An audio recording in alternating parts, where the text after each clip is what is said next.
Εύκολα και νόστιμα cupcakes καρότου. Υλικά για 12 cupcakes. 160 γραμμάρια τριμμένο καρότο.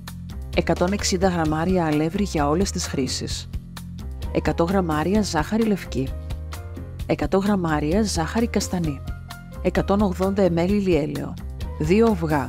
1 κουταλάκι του γλυκού κανέλα τριμμένη.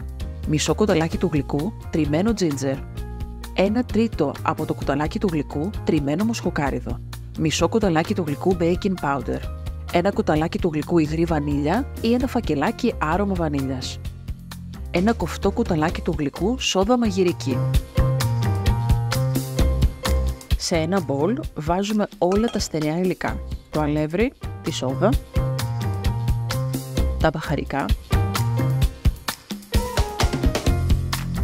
το baking powder, το αλάτι,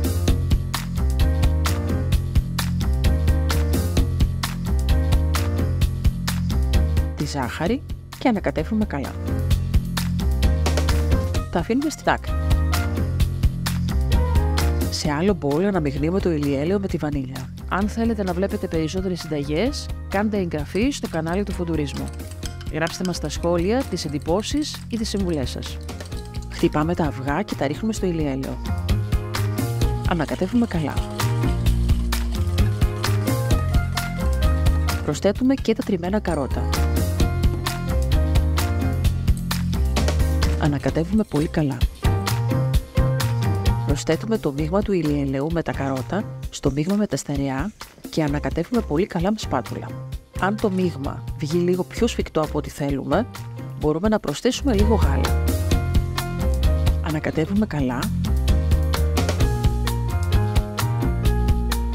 Μοιράζουμε το μείγμα στις θήκες των cupcakes.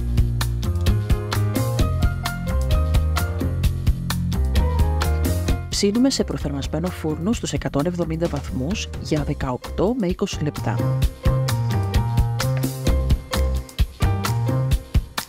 Για το frosting τυριού, 200 γραμμάρια τυρί κρέμα, 100 γραμμάρια βούτυρο αγελαδινό σε θερμοκρασία περιβάλλοντος, 400 γραμμάρια ζάχαρη άχνη, 1 κουταλάκι του γλυκού υγρή βανίλια ή ένα φακελάκι άρωμα βανίλιας.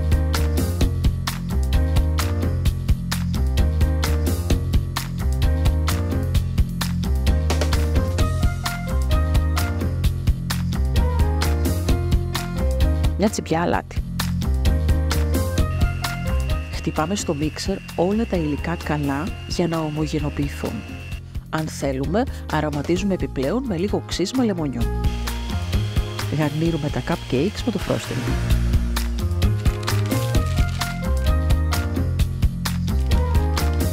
Αν σας άρεσε το βίντεο κάντε like και αν θέλετε να βλέπετε περισσότερες συνταγές, κάντε εγγραφή στο κανάλι του Φοντουρισμού. Γράψτε μας στα σχόλια τις εντυπώσεις ή τις συμβουλές σας.